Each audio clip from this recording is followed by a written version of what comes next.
Thank you, Mrs. Chona. She's rightly called me by many names, protege, colleague, but I would like to be called as a protege because I love the analogy which you gave. You compared her to Michael Jordan. She's no less than Michael Jordan. She does set the tone. And the first tone that you set for me was to say, please keep the house lights open. I was talking to Parminder and I said, I can't talk to darkness over here. You know, I've been a teacher all my life. I need to look at people. I need to see their reactions. Are they liking what I'm saying, or are they bored, or are they happy? You know, or it's only then that I can give my best. So thank you, Mrs. Chona, for having done that job for me. And so what really, when Mrs. Chona talked about Rip Van Winkle and Pramod talked about the schools of today. There was an image which flashed in my mind, and I quickly wrote that down. This is something which I had read in one of the conferences, and it really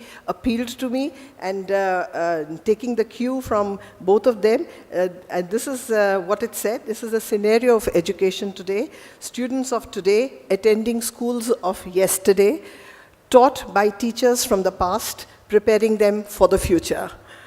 So this was, but I think there is a lot to hope for. There is a lot to, things are not so pessimistic, but yes, Pramod did give a very, very wonderful insight into what the future schools are going to be like. I'm just going to elaborate upon that.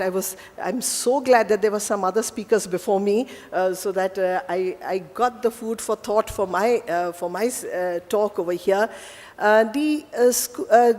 He's talked about the future schools, and I think it all came from his right brain, and I'm more of a left brain person, so I'm going to talk about more on the humanness of it and the aesthetics of it, that how, though it is going to be what he's saying, that we can still be rooted, we can still retain what he talked about, what Steve talked about. He said that the Gurukul system, the fact that, so how are we going to do that? These are challenging times for all of us educators over here. Those of you who are in education, these are very exciting. Anything which is challenging is extremely exciting also. So it's very exciting because we are creating 21st century skills in our children. Now, what are those 20? And I'm not going to talk about the comprehensive continuous assessments and or all those other things which our policymakers are talking about and they're planning. We are thinking about the 21st centuries while I was gathering my thoughts, I put them down in three distinct segments. One is the way of thinking. How are our children going to be thinking? There has to be a lot more creativity. India needs it. Our children till now were great people in following systems or policies or creations that have been done by others. So many of our children who go to the West to work or to study, they do extremely well, but it is also a reality that they are not the creators. They are they are following what others have created for them. They execute them beautifully. They implement those beautifully, but they are not the creators of those things.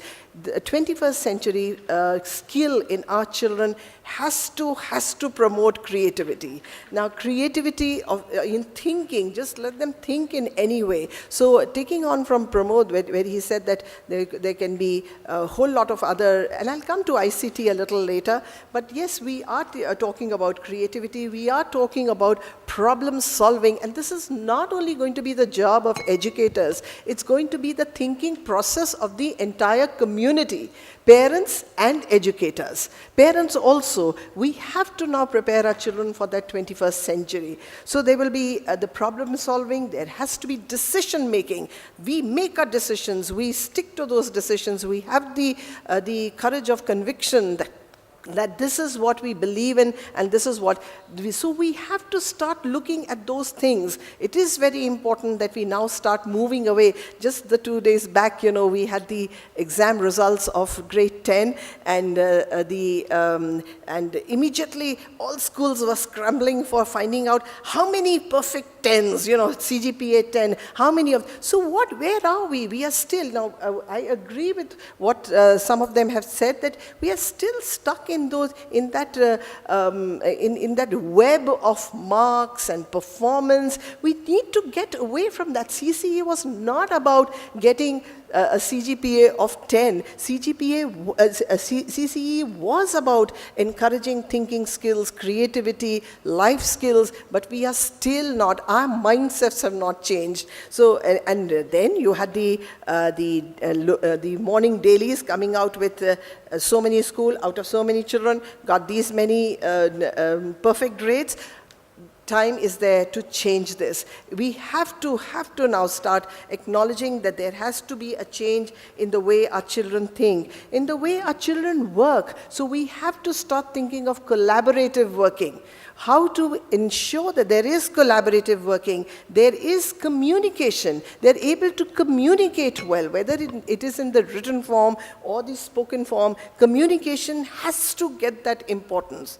चाहे वो किसी भी भाषा में बोलें, हिंदी में बोलें, अंग्रेज़ी में बोलें, कोई भी भाषा को मास्टर करें, लेकिन उस भाषा में communicate करना effectively is going to be very, very important. This is the 21st century skills which they are going to be, and then to be able to live not only in your community, in your family, in the small city that you are, or in your country, but in the world. How are we going to to adjust to the world? How are we going to live in the world? And then our tools for working, ICT, which he talked about at length. The schools are going to have a lot of all those gizmos and gadgets and all those. It is going to happen. You know, in Australia they have air schools where children never go to school. They are taught by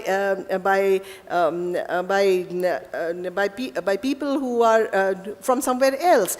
But when we are talking about ICT, a word of caution, are we going to, and that's my question to promote, that are we going to be so involved in ICT that we are going to, while we are empowering ourselves as teachers, I agree with you that we have to empower ourselves.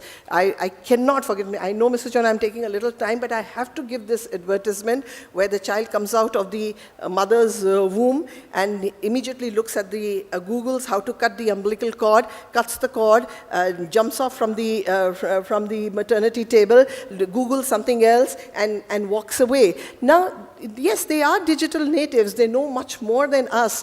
While they are digital natives, the challenge in a teacher is not only to become equipped to handle these digital natives, because I call ourselves digital aliens.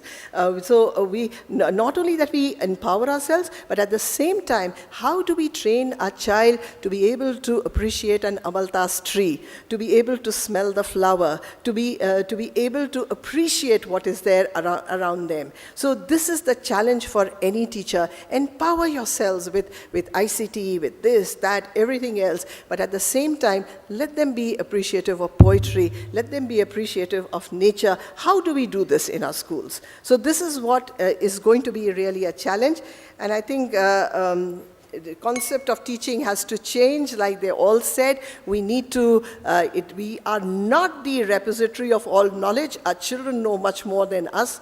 We need to only draw out for what is there in our children, and that's it? All right. So that's what happens. You give a mic to a teacher, and I told her I was completely unprepared, and Mrs. Chona said, say what is there in your heart. There's a lot in my heart, Mrs. Chona, so I'm really sorry about it, and you taught me that, so you are to be blamed for it. The guru always has to take the blame for it. The good and the bad, right. So thank you so much, and thank you for for listening to me, and thank you.